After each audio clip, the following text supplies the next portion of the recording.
Okay, so we are going to cover exercise 5.1 and chapter 1 and 2 review in this tutorial. So let's get started with exercise 5.1, which is on page number 350 of your textbook.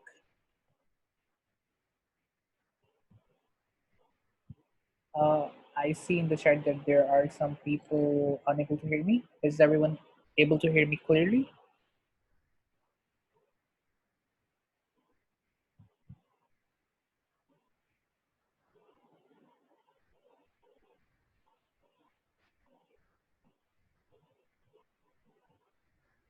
Okay, sounds good. Okay, everyone is able to hear me clearly.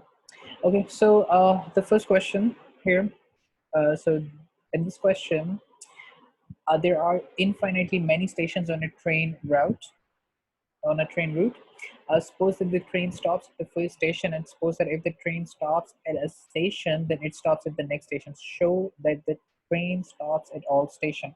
So for this exercise, what we will be doing is we will mostly be proving those statements using the um, proofs. So let's get started. So we have, we will suppose let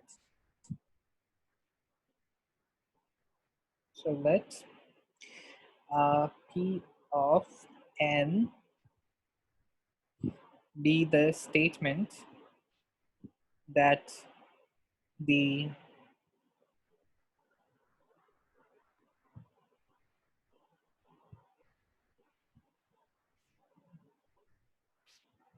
train stops at station n.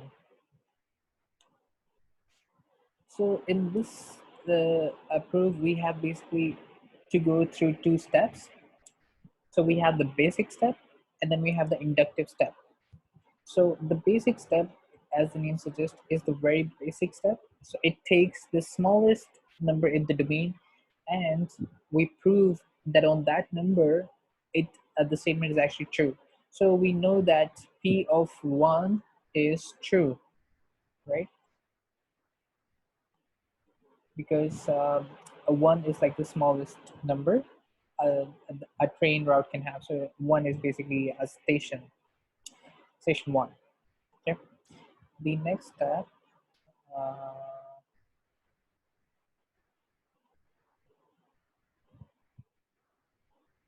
okay. The next step is the inductive step.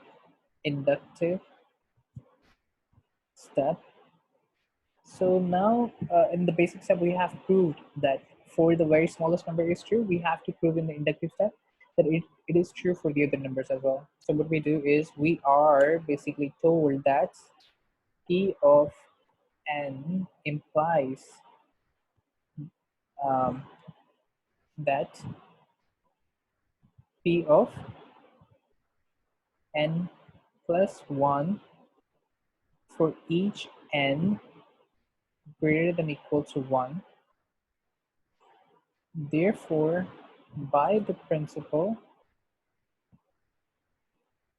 of mathematical induction, as this is a proof of mathematical induction, P of n is true for all positive integers n. Hence, we prove this.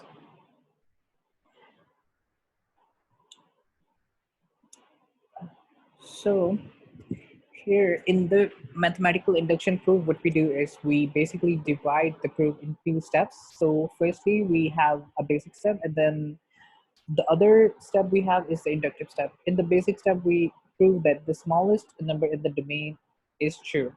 And then we prove that for n plus 1, it's also true.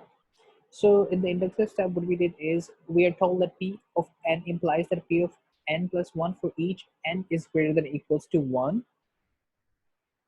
And therefore, because it implies that P of n plus 1 for each n of n greater than equals to 1. Therefore, by mathematical induction, we can say that P of n is true for all positive integers.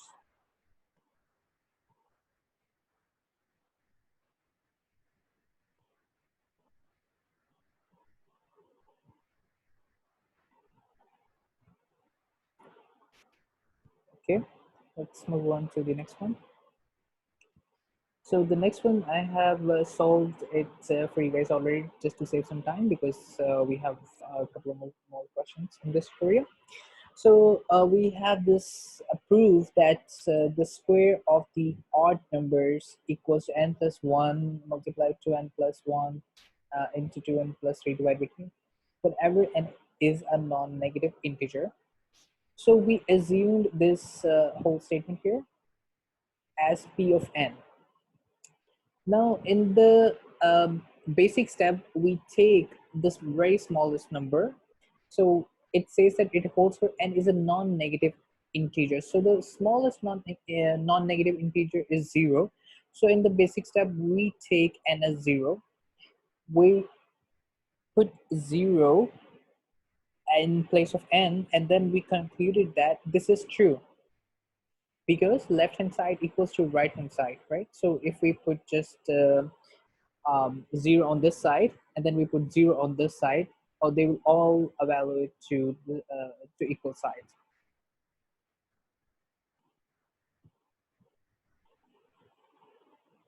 Okay, so this proves the basic step. Now we have to prove for k plus 1. Okay, so what we do is we basically assume that it's true for p of k. So any number k, which basically and k represents any non-negative integer. So we assume that for any non-negative integer, this function holds. What we do is we basically prove it for k plus 1. And if that holds for k plus 1, we can say that our assumption that pk is true holds. So therefore, we can say that our inductive step is also proved. So I have did some calculations here. So what we do is, so we take this, we assume that pk is true, and then we plug in k plus 1 instead of just the k. We do some calculation here, and then afterwards we basically can prove that the left hand side equals to right hand side using induction. So therefore, this also tells us that the inductive steps hold, and also the basic step. Therefore, by mathematical induction, these two sides are equals for any number that is a non-negative integer.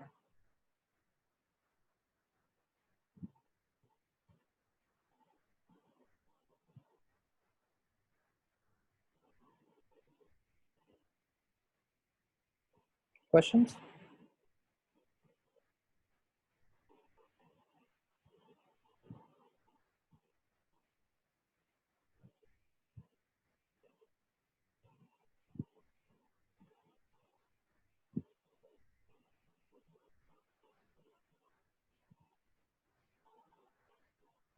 Okay, if no question, let's move on to the next one. All right. So moving on to question number 9. Question number 9 here is, find the formula for the sum of first n even positive integers. All right.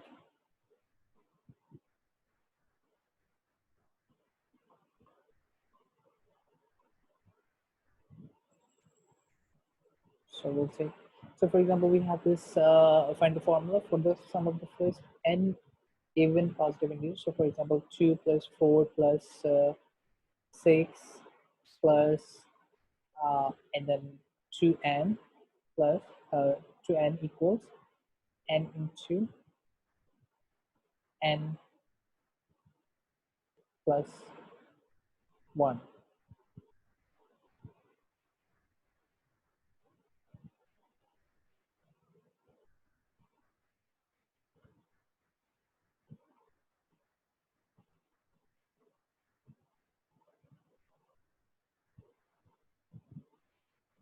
And then now we have to prove. So first,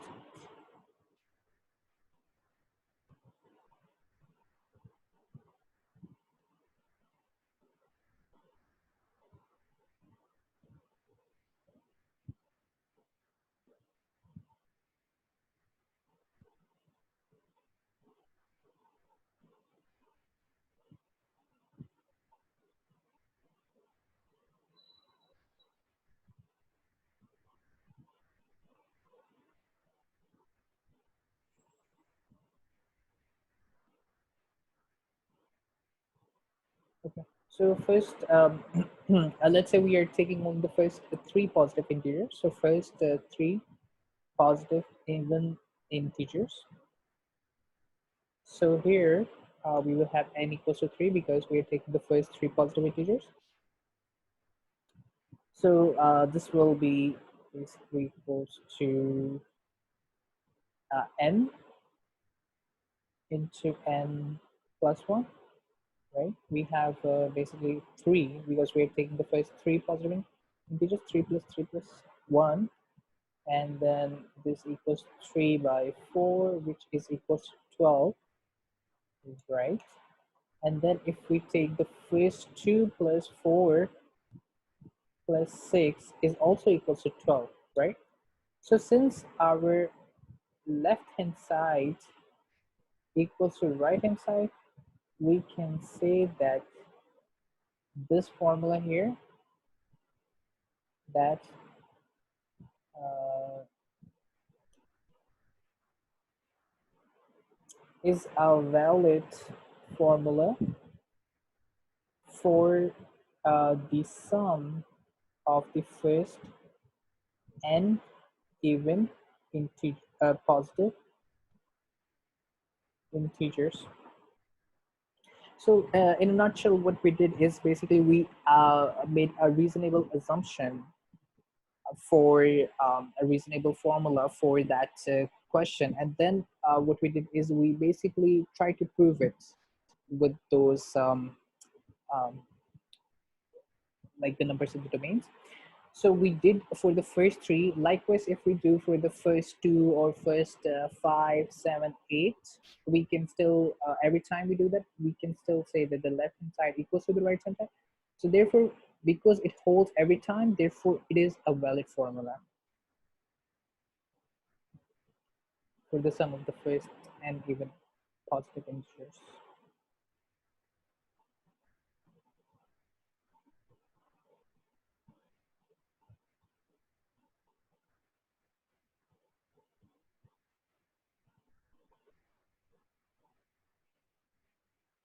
So for the basis step, with somebody asking a question that does it matter what we pick for the basis step?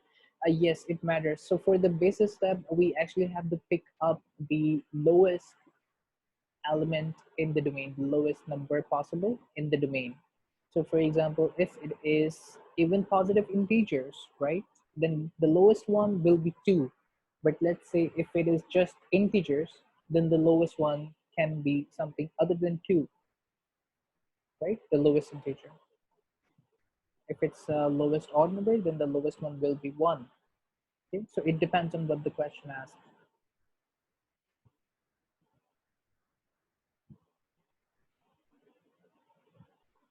Uh, if you guys are able to speak up, then I can also, so that everyone else can also understand, because I don't really see the messages when I'm talking.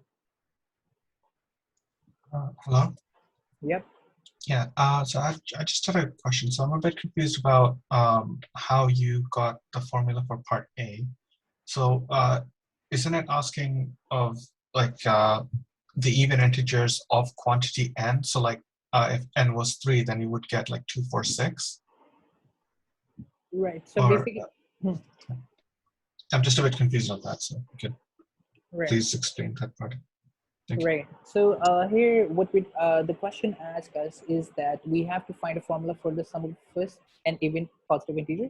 What we did is we write the sequence for the first positive integers, Then we make some reasonable calculation on that, and then we make some guess that okay, it is coming to around n multiply n plus 1. Now this assumption here, we have to prove it somehow, because this is just an assumption, this is not a fact. And we prove this by taking any numbers. Let's say we're taking the first four positive numbers, and then we plug in both sides of the equation, left and right hand side. The conclusion holds that the left hand side equals right hand side. Okay, so now we have proved that this holds valid. We have to do this for the other numbers in the domain as well. So for example, we did for the first three, we can do it with first five, first seven, first eight, or whatever our choice is. But we have to conclude that the left hand side always equals to the right hand side. Okay, I understand. Thank you. Any other questions?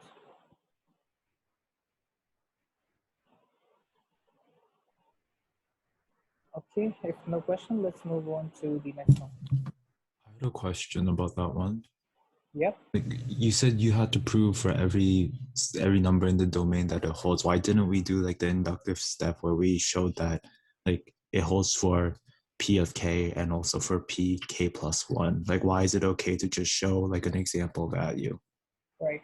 So we have different kinds of proofs. So one proof is basically the direct proof. The other one is the mathematical induction proof that we did like before, just like here. So the mathematical induction proof involves basic step, the inductive step, and then involving those different kind of calculations inside. So it is basically suited when we have like we cannot prove directly, but because this is something that we can prove directly, so therefore we did not went with the mathematical induction proof, but that is also an equally valid proof that we can adopt here to prove this part A.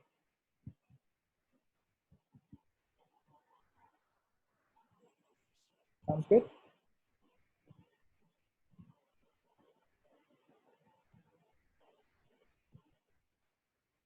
Okay, I'll take it as a yes.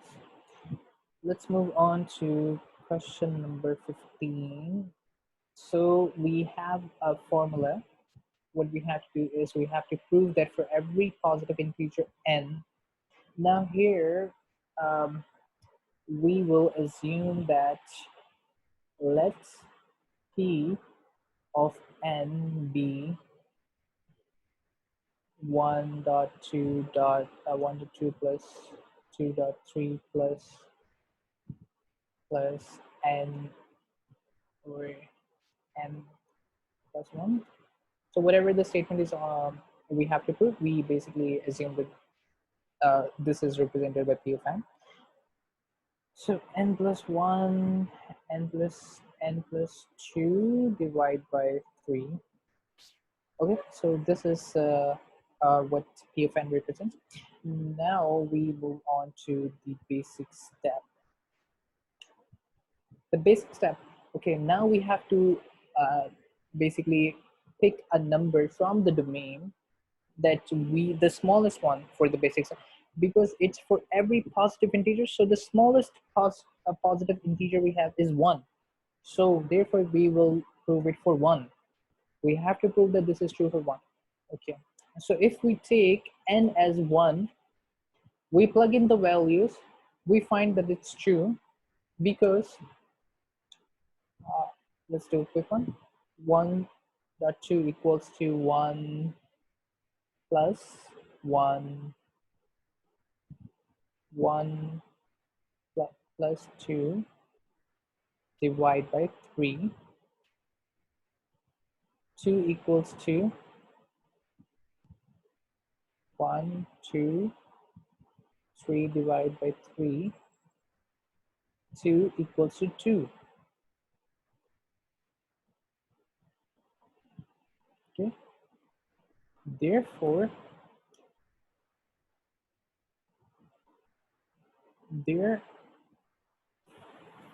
it's true. Okay, because it's the left hand side equals to the right hand side. Therefore, for when it's just 1, right?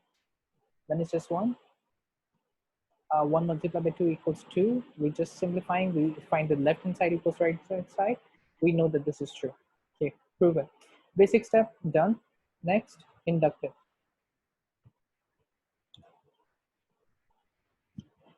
For inductive step, like always, we assume that it's true for P of K, for any number K. K is basically any positive integer. And we have to prove that it's also true for K plus 1. So now assume that P of K is true. What we have to do, we have to prove for K plus 1. Then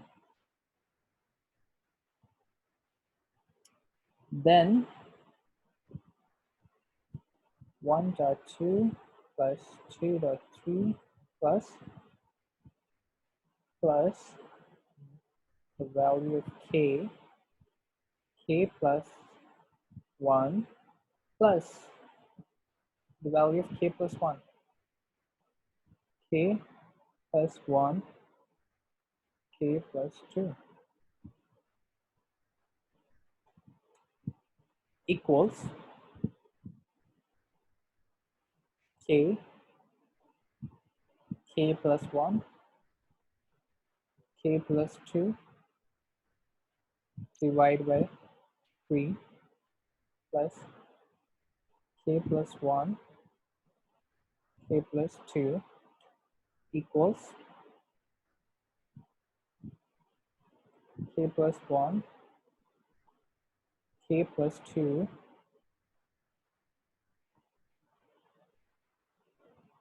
K divided by 3 plus 1, and we have equals K plus 1, K plus 2, K plus 3 divided by 3. Therefore, we also proved using induction. Since both the basic and inductive step are true, hence proved.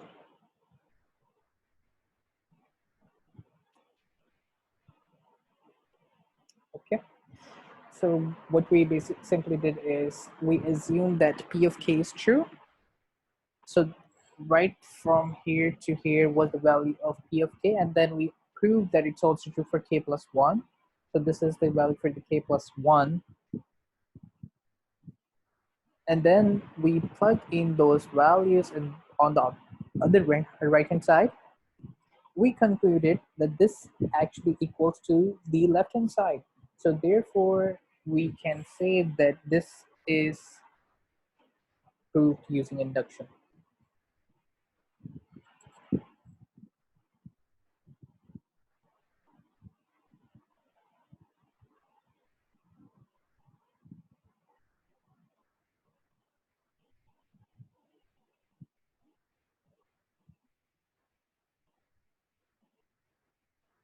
Questions?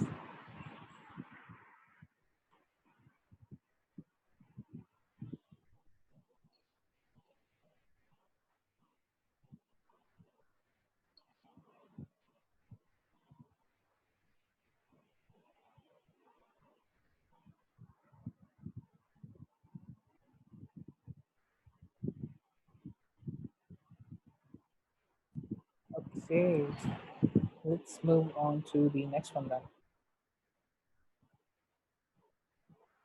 Okay, I have solved it for you guys. Okay, so question number 23, for which non-negative integer n is 2n plus 3 less than equals to 2n, prove your answer. So if we observe the equation and we take value for n equals to, for example, we take this value 0, 1, 2, 3. So Let's start with 0. When n equals to 0, we have 2n plus 3 equals to 2 to the power n. We plug in 0, we say it equals 3, which is basically less than 1. 3 is less than or equals to 1. This is not correct. So therefore, it's not true when n equals to 0. And then we take on the value, for example, 3. We've just decided to go with the extreme. We can do for 1 and 2 as well. But because it's all of them are positive, so if we take 3, we could sort of get an idea of starting from which values we will get the higher numbers. So we take n equals to 3, we plug in the value, we say n equals or less than 8. Therefore, it's not true with n equals to 3 either. So we take n be the let n p of n be the proposition that this inequality holds for the positive integers and p for this basic case. Okay, so we tried for 0, 1, 2, 3. It did not work out, right? So therefore, the next smallest value will be 4. Okay, so we went with 4 for the basic case. So p of 4, this basic case is true because 11 is less than or equals to 16. So we know that the basic step is true. Now we have to prove the inductive. In the inductive step, we assume that pk is true. We have to prove for pk plus 1. For pk, it evaluates to this left hand side and right hand side. For pk plus 1, it evaluates to this left hand side, right hand side. We did some calculations on this. We know that a k greater than equals to 1, 2k plus 2 is less than equals to 2 to the power k. Therefore, we know that the inductive step is also true, right? Now, the inductive hypothesis and the basic step holds for values greater than 4. We know that this equation is true for all values 4 and above. Okay, because we started with 0, 1, 2, 3. We know that for 0 it's not true. For 3 it's not true. It's definitely not going to be true for 1 and 2. Okay, so the next possible number is 4. Okay, we take the 4 and then we prove that it's true. Then we did the inductive hypothesis. We proved that for p of k plus 1 it's also true. Okay, inductive hypothesis says it's true. Basic step says it's true. Therefore, we know that for any number greater than or equal to 4, this equation holds. So therefore, it's proved. Questions?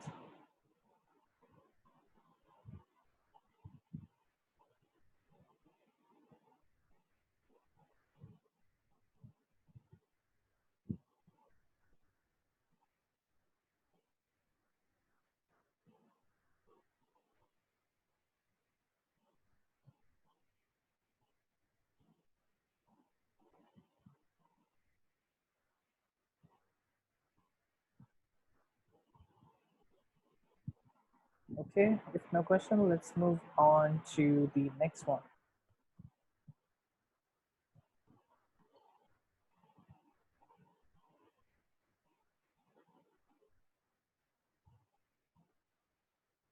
Yeah.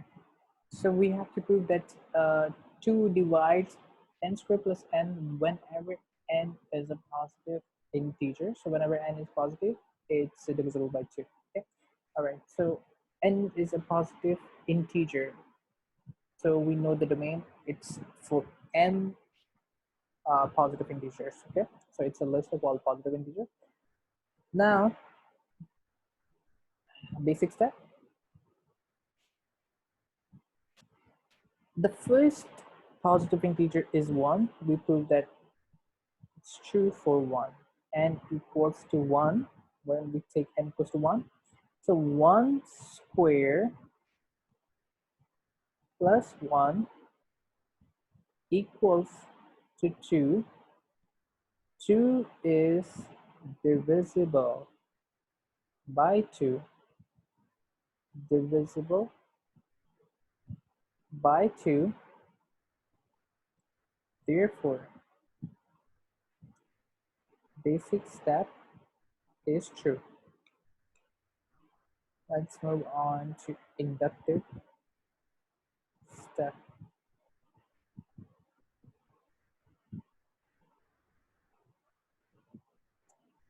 We assume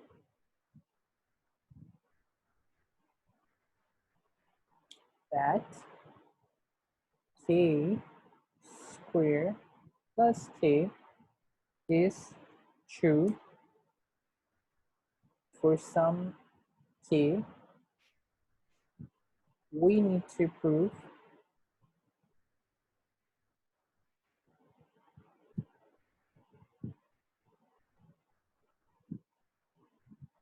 k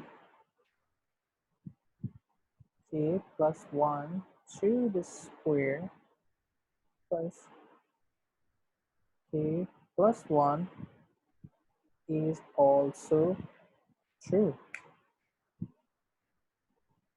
Okay. Okay, so this was our inductive hypothesis. Okay, so let's prove k plus 1 square plus k plus 1. This is equals to k square plus 2k plus 1 plus k plus 1. Just opening up the square here. We have here k square plus k plus 2k plus 1. Just factoring out the sum of a multiple of 2 by the inductive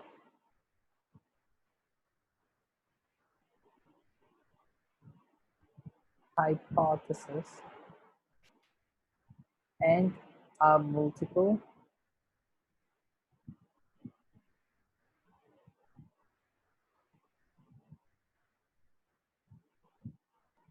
of 2, hence it's divisible by 2.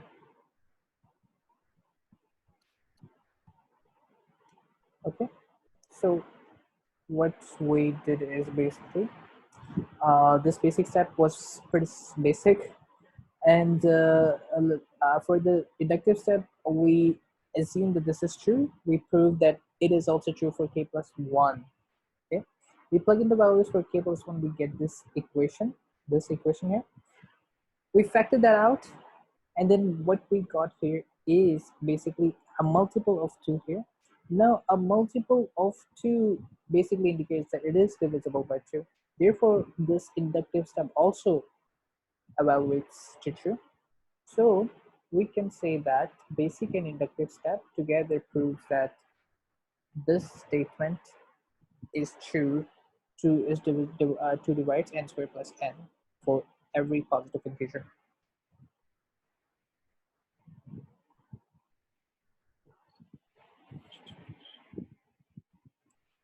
Questions?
All right, so if no question, let's move on next.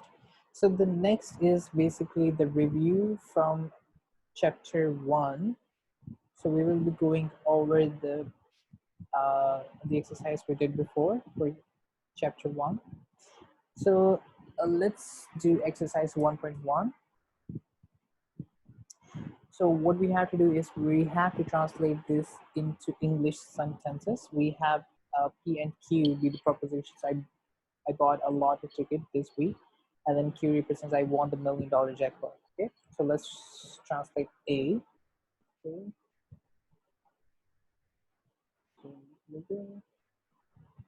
A. Okay. A. Okay. All right. So we have negation of P. So P represents I bought a lottery ticket this week. Negation A represents I did not buy a lottery ticket this week.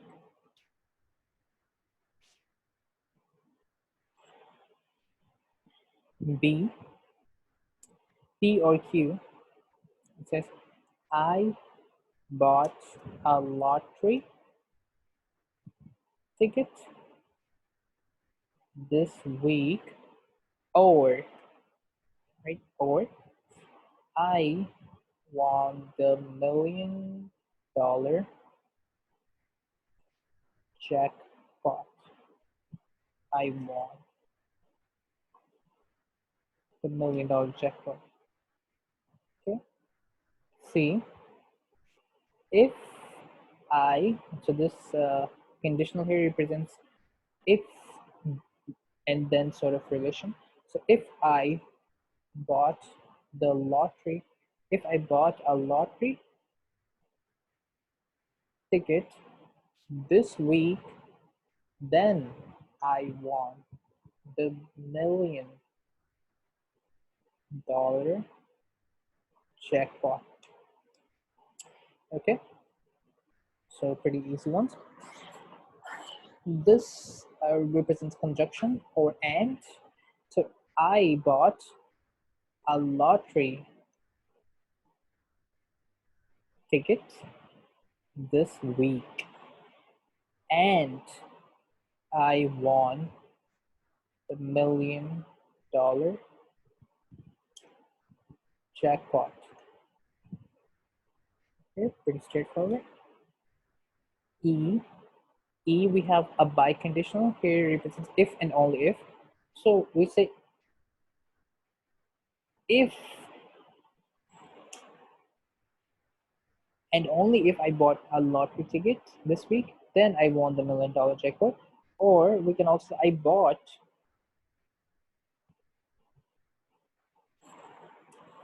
a lottery ticket this week,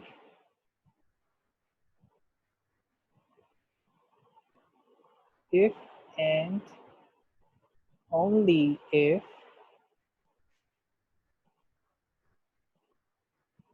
I won the $1 million jackpot.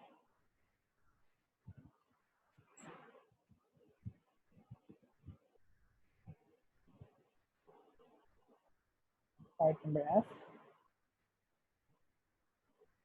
If this is represented by this conditional here, if we have negations here, if I did not buy a lottery ticket, lottery, not liquor, lottery ticket this week, then I did not won the $1 million jackpot because of the negation here. G, negation P and negation Q. I did not So I'm just going to take this. I did not buy a lottery ticket this week, and I did not won the $1 million jackpot. Okay. Uh, let's do the last one. H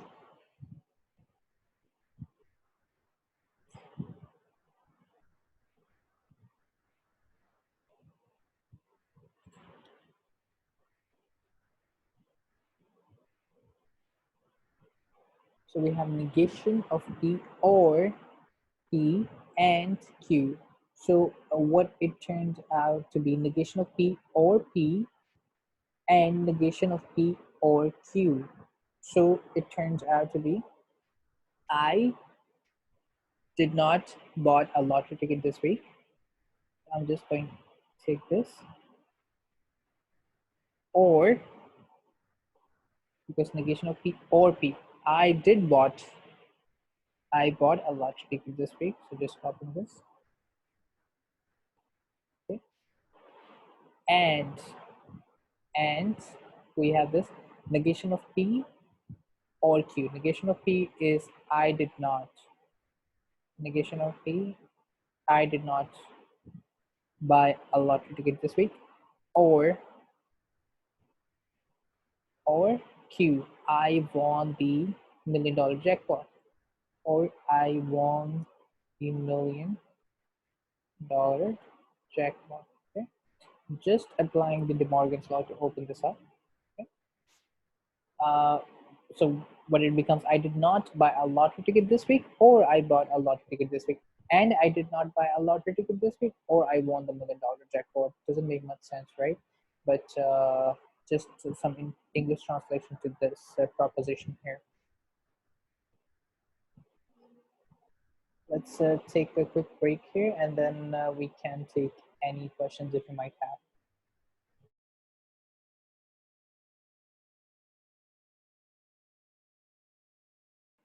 All right, let's continue. Any questions?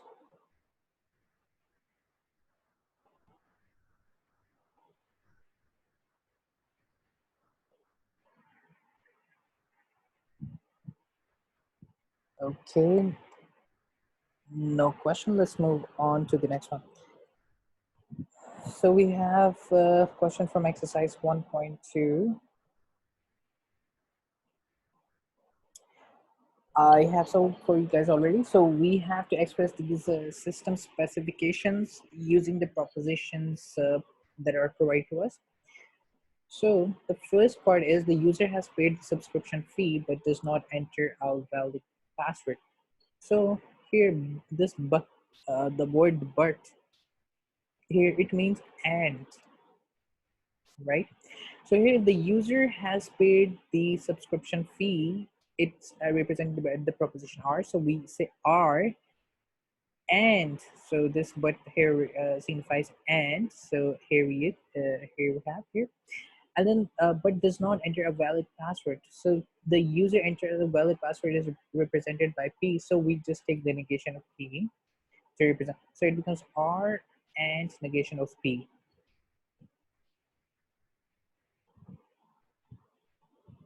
Okay. Part B. Here we have access is granted whenever the user has paid the subscription fee and enters a valid password. Whenever here, it basically means if.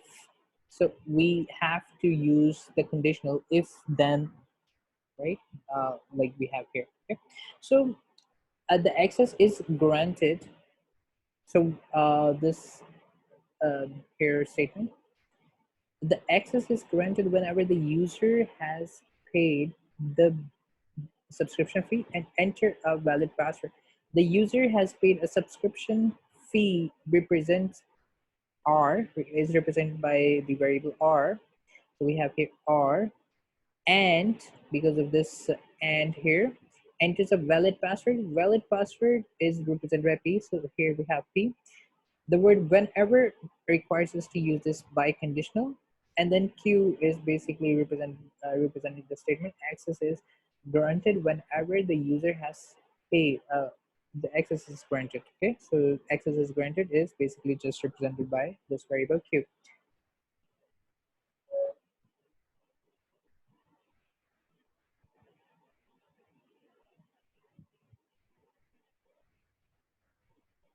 Okay. Part C. So access is denied if the user has not paid the subscription fee. Okay, so we just if and then basically represent, we need to use the conditional here. So access being denied is the negation of Q. So access is denied. So access is denied, negation of Q, right? Access is denied if the user has not paid the subscription fee. So if the user basically has not paid the subscription fee, then we know that the access is denied, right? Because access cannot be denied other way around. So we get a negation of R. If negation of R, then negation of Q. Okay. So if the user has not paid the subscription fee, then the access is denied. Okay. So the access is denied is the result of the subscription fee not being paid.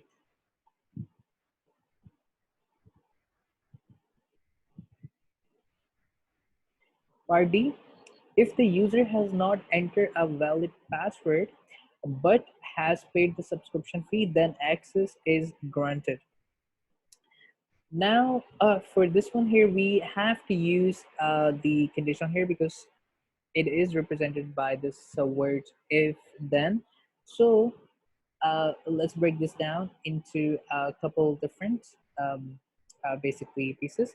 So we have this statement that the user has paid subscription fee, okay, this but requires us to use this and. So we have this and are reason if the user has not entered a valid password. So this statement is represented by negation of fee. So if this happens, then this queue happens, then basically access is granted. Okay. So, in other words, if the user has not entered a valid password and has paid the subscription fee, then the access is granted. Okay, makes sense.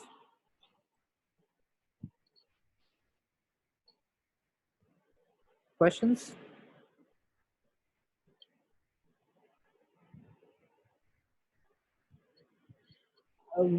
For question, somebody is asking for part D, can you say also P or R? Uh, I don't think we can use that because here, if we say P or R, we are saying if the user enters a valid password or paid the subscription fee, then the access is granted. So this does not make sense because here, for example, if the user has not entered a valid password, then how will the access be granted? For the user to be granted the access, he needs to enter both the valid password and also have to be paid the subscription fee.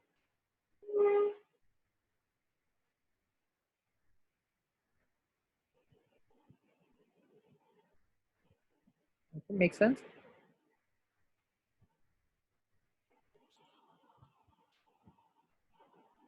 Okay, let's move on to the next one.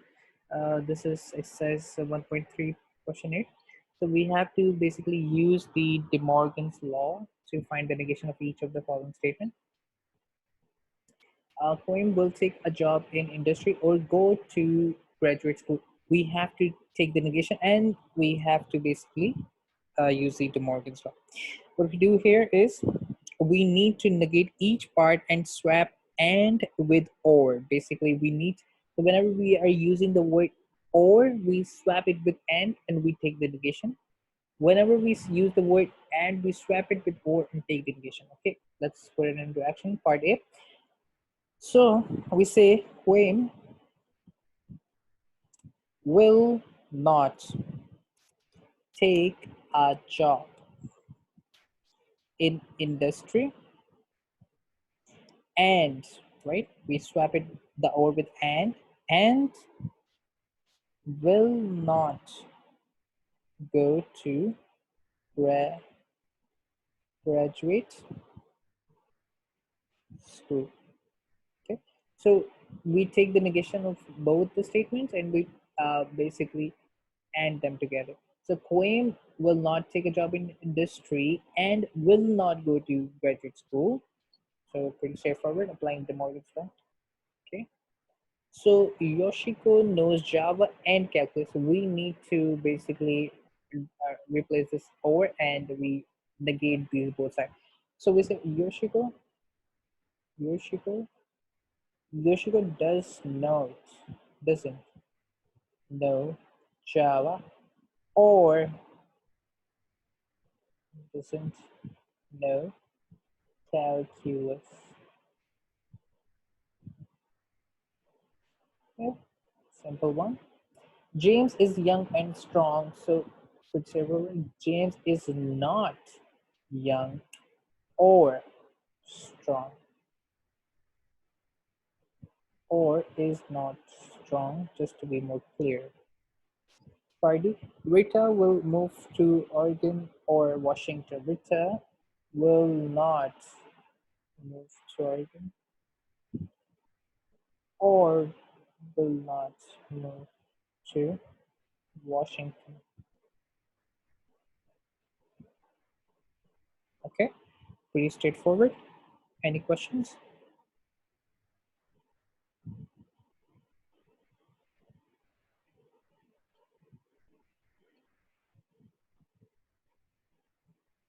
No questions. Let's move on. Take another question from exercise 1.4. We have the statement qx represented as x plus 1 greater than 2x if the domain consists of all the integers. What are the truth values? We have to find in the truth values. Let's take part A. Q of 0, we take 0, we plug in place of x. We say 0 plus 1 is greater than 0, which means 1 is greater than 0. We know that this is 1 is greater than 0. This is true. Okay, so the truth value is true.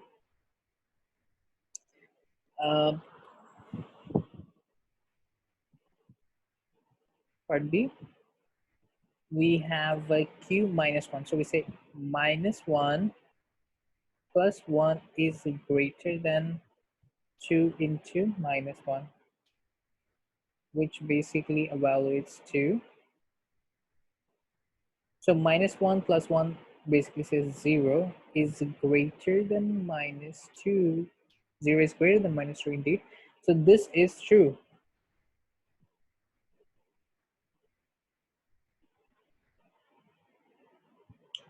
Part C, we have Q1. Okay, so Q1, say 1 plus 1 is greater than 2 times 1 equals to 2 is greater than 2. Is that so? So this is false. Because 2 is not greater than 2. 2 is equals to 2. Part D, we are using quantifiers. There exists an x, qx, for which x plus 1 is greater than 2x. So we have to prove in the range of domain any number for which this holds. We already proved that, for example, for 0, it is true. For minus 1, even it's true. So we say we already know that this is true. We just need to give it one instance. This is true because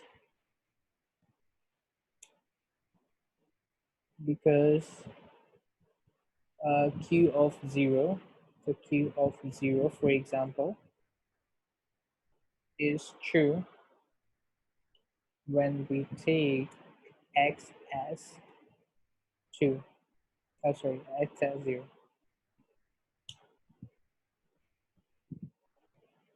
Let's take the last part, G.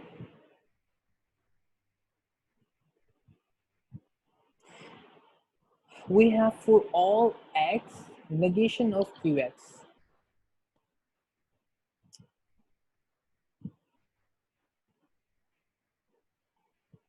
So we need to tell, we need to say that for all x, that x plus 1 is not, is basically less than 2x, right?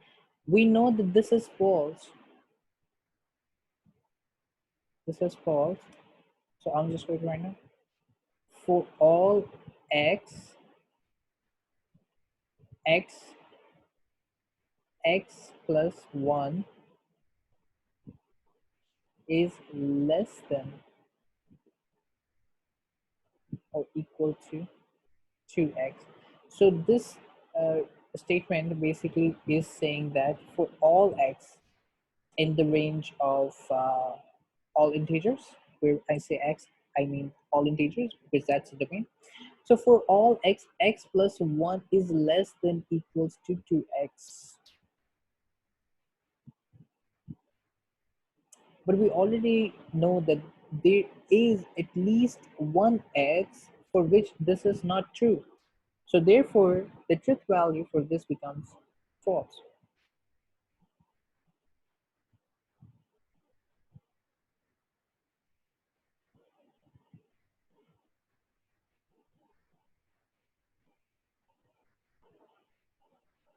For example, when we take x as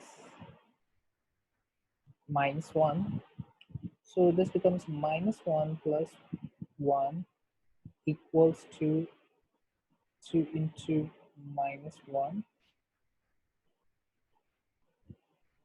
which is minus 1 plus 1, 0, is equal or less than minus 2, which is false, which is false. Therefore, truth value is false.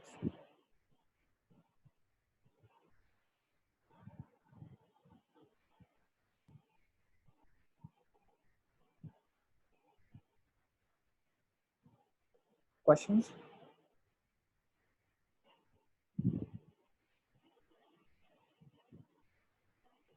Okay, let's move on. Take another question from exercise 1.5. Okay, so we have to basically represent this in English sentences. We have the CXY relationship, so means that student X is enrolled in class Y. So the domain X consists of all students in your class, and the domain Y consists of all classes being given at your school. So let's take the first part. Okay, we say Randy Goldberg is enrolled in CS 252 because that's what this relationship represents. Part B, there exists an X such that X is enrolled in Math 695. Okay, so there is an X. We know that there is an X, right? So we can say there's at least one X enrolled in Math 695. Okay, or in other words, we can say that someone is enrolled in Math 695.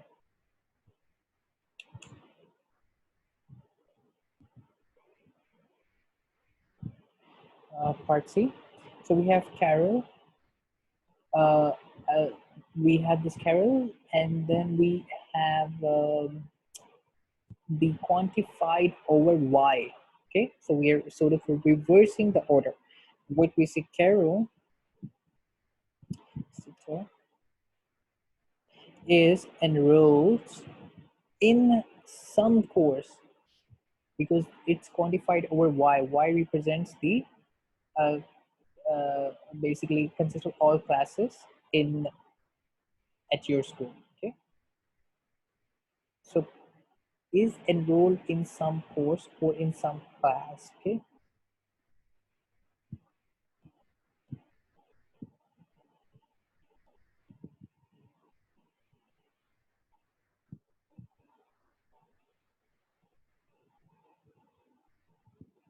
Okay, let's do the last one.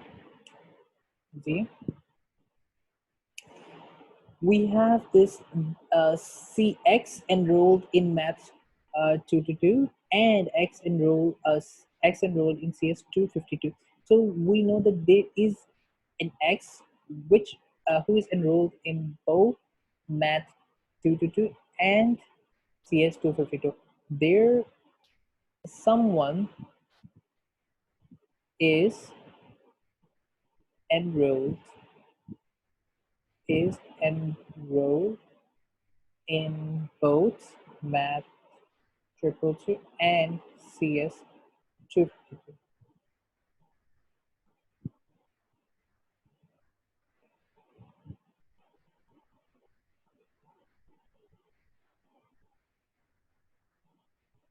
Any questions?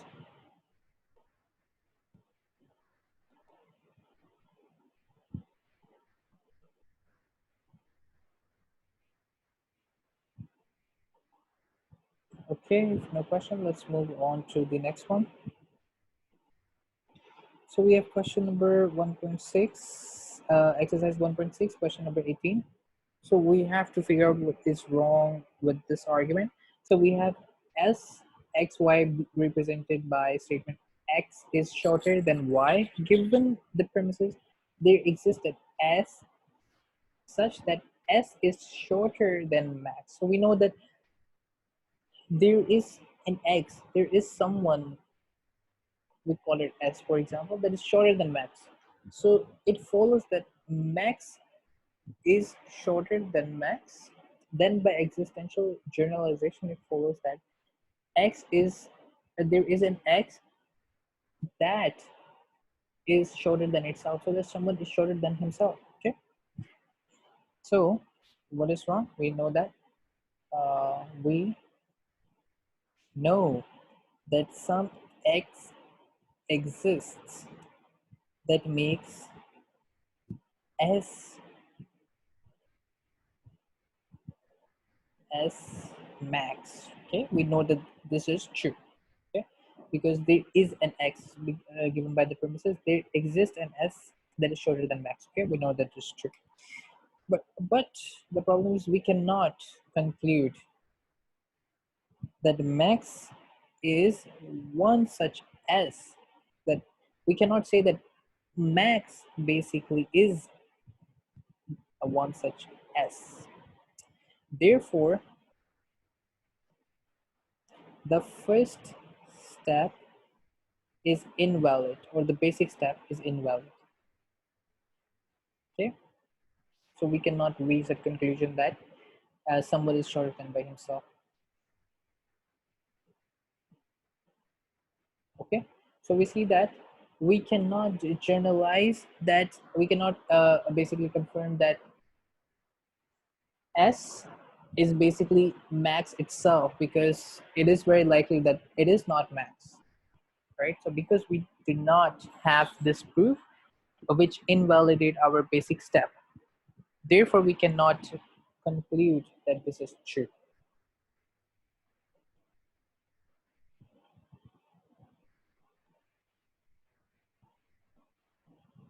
Questions?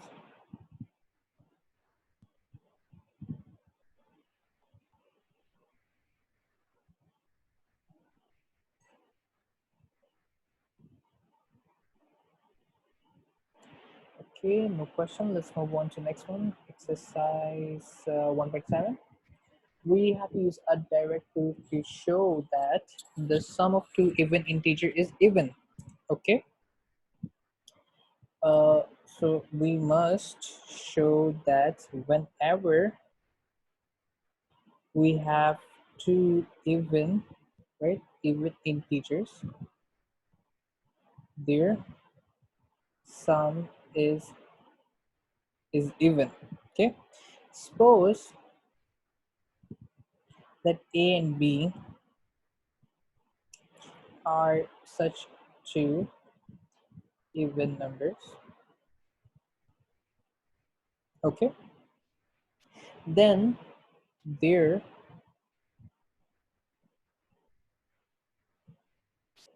exists integers s and t such that a equals to 2 times s and b equals to 2 times t, right? Because they're all an even number. So if we have to relate them together, so they can be related in some way like that, okay? Because they're even number, right? So they will be like either multiple or divisible by 2, okay? So adding, we obtain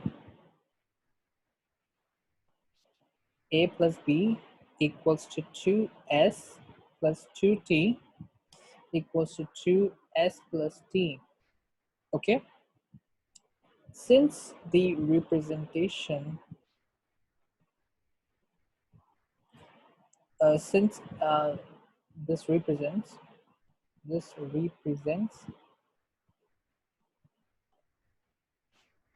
a plus b as 2 times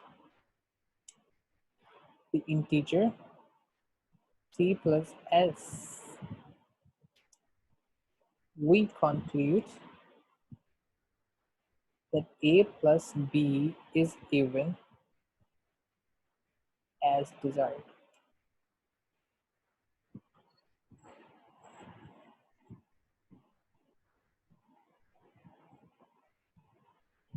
Right?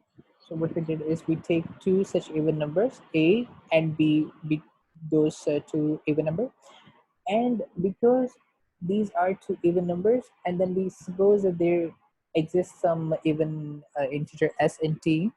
So because we assume that there exist such integers, even integers, which will be basically the multiples of those even numbers by 2, right? Okay, so adding and subtracting them should also result in an even number. Therefore we can conclude that the sum of two even integer is also even.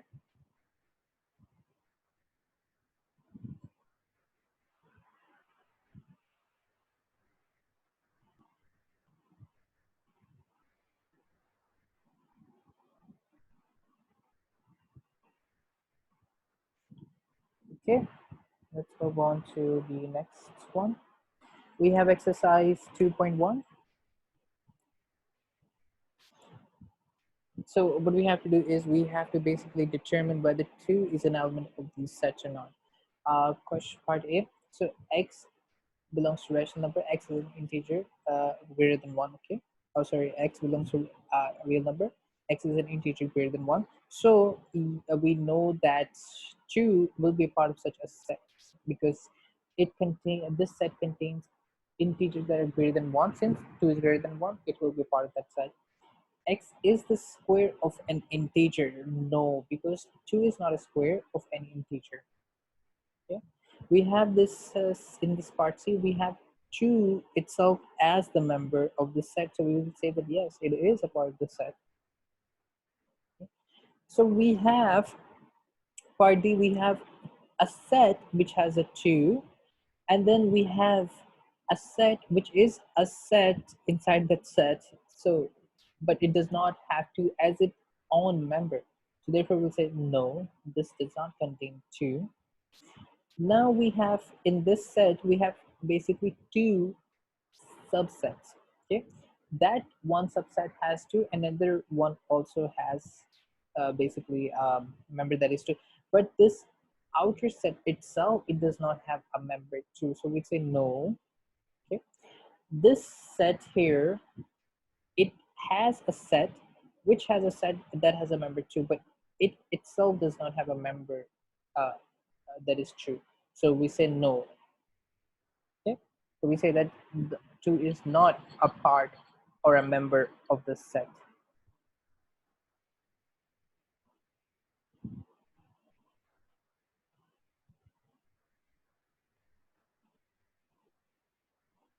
Questions?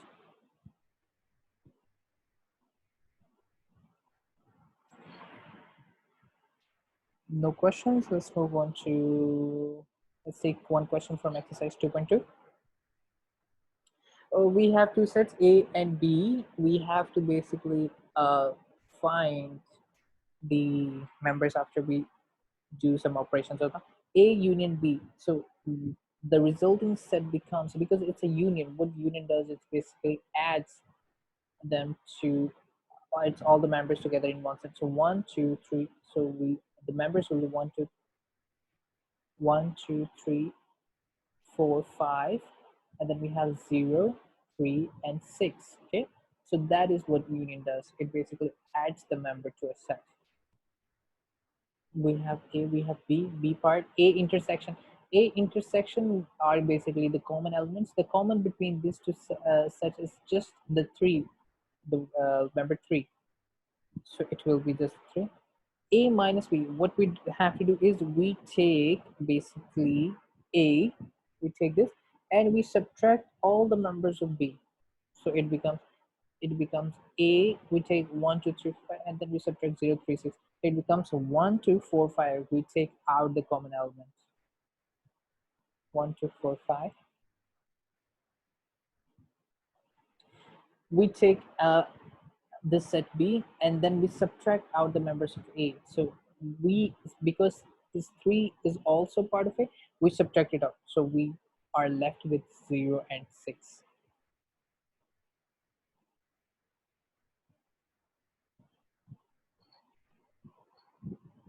Question?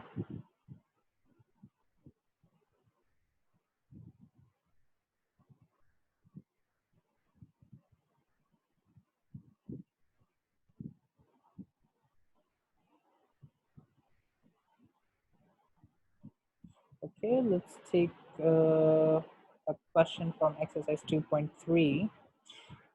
We have to find the truth values of this. So we have a ceiling, this bracket, which only is basically closed on the upper side. It's basically represents ceiling, and then we have this floor, which is close towards the floor, basically.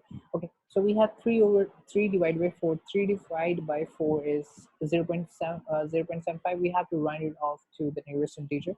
So this basically gives us 1. Okay, part B. 7 divided by 8. So 7 divided by 8 is something less than 0. It's just some estimation we do in our head. 0 is roughly, sorry, it's a 0 point something. So we have to take the floor. So we have to round it off to the nearest integer downwards. So the minimum one is basically 0. We have part C, minus 3 or 4. So minus 3 or 4 is minus 0.75. We take the ceiling for minus 0.75. So if we round it up to the next integer going up, we get 0, because minus 0 is greater than minus 0.75 and is the next possible positive one.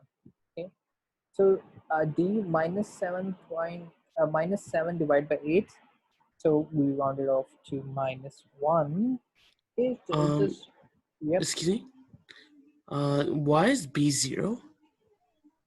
So we have, we take basically the floor for that. So we have 7 divided by 8, right? So Right. 7 divided by 8. So if we have a calculator here, 7 divided by 8, 0.875, right? 0.875, and then if it is a floor, right? So it becomes 0. We Okay. have to step it down. If it's a ceiling, then it becomes 1. Okay. Okay. So C is 0 as well.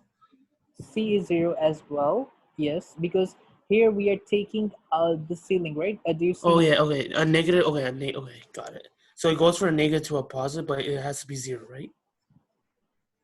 So basically, when it's a floor, we round it off to the next possible bigger one. Right. When it's a ceiling, we round it off to the next possible bigger one, and when it's a floor, we round it off to the like the previous one.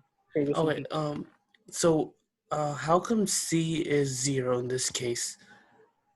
Yeah, because we're taking the ceiling, right?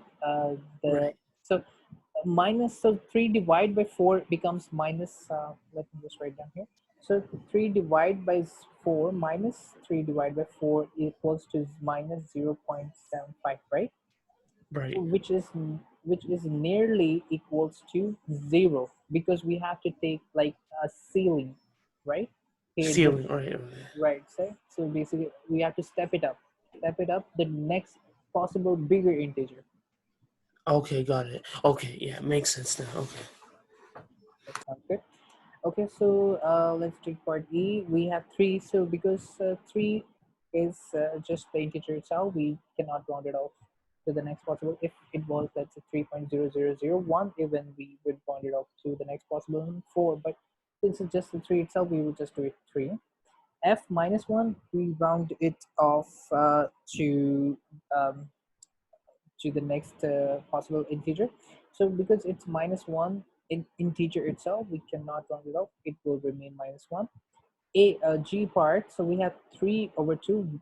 3 divided by 2 is 1.5. We take the ceiling, it becomes 2. And then this 0.5. So it becomes 2.5.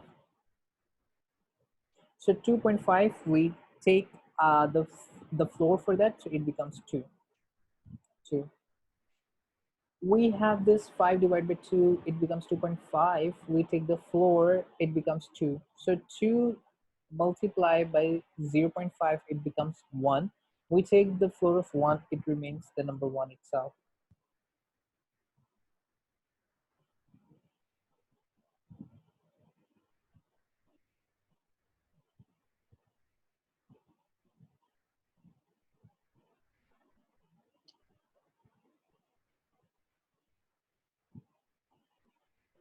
Somebody asking a question if we treat 3.0 as 3.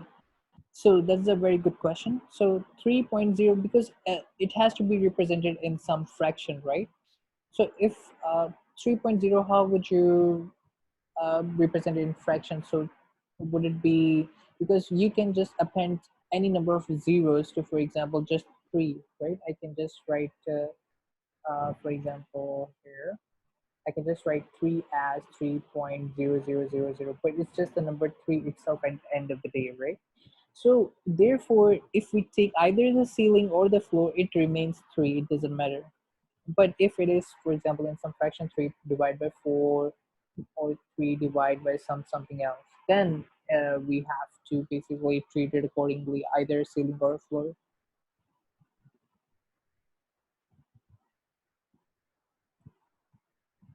Any further questions?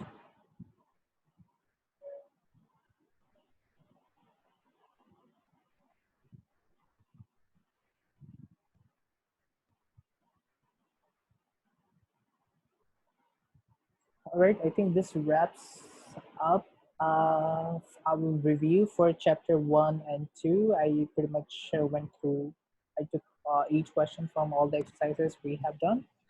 Excuse me. Do you do any questions for 1.8? We haven't covered 1.8, have we? So 1 point, no, we haven't. Only 1.7? So 1.8, Oh, okay, 1.8. Let me just check that quickly.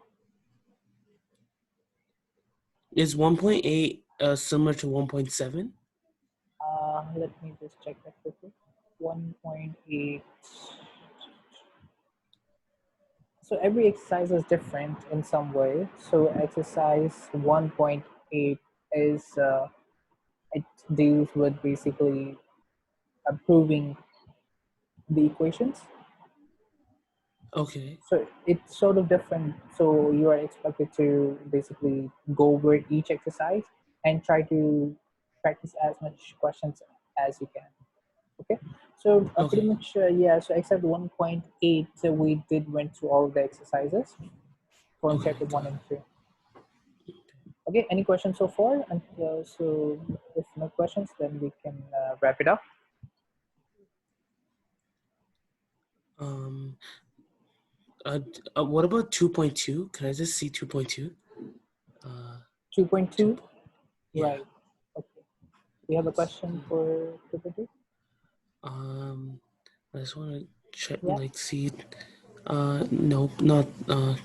How many questions do you do for exercise 2.2? I just joined I joined a little bit late. That's the thing.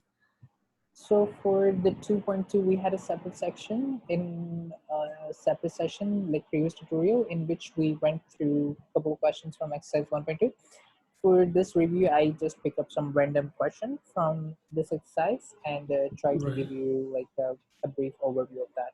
So it's regarding the sets and some operations on sets, union, intersection, differences. So Okay. just to make sure to go over those questions as well on your Uh, own. okay. Thank you. I have one more question. Yes. So let's say in this exercise 2.2, let's say if A had a subset 3 and 3 as well as it is, then if you have something like A including B or A and B, would you include the subset 3 as well? Or would you count the subset 3 as like a different value? Yeah, so basically subset is not a member of that set. So it's a basically a member of another set, right? So when Yeah. we take the intersection, if it is not like, for example, a part of another set, we will not include it. Okay, so if A had like 1, 2, subset 3, 3, and then 4, 5, So that 1, 2, subset 3 will not be included, so 3, right? and then 4, 3, and then, yeah, right? like that. And then if you do, if you choose to do like A inclusion B, you would not get subset 3, right? That subset 3 would be like a different number versus if you just had 3. Yeah, exactly, right. Yeah, you're right. So here Okay, we will, so this is not counted as an intersection because here we are representing a set and not a member itself. Okay, okay, so just like here we did, right? So this is illustrated here as well because two here is not a two here is not a part of this set, right? yeah, Two is a part of a set which is inside that set, but it's not a direct member of that set. okay, okay. Um, One question for this one. If what if 2 was part of a set? So what if 2 had like those two curly braces? No, the question above that. This So one right here. which one here? You know, like the question says, determine whether 2 is an element of the Oh, set. okay, all right, okay, What if it was a curly braces? Then B would be true, and then E would right, be true, right? Okay. exactly. Yeah, you're right. Okay. Thank you. That's it. Okay, any further questions?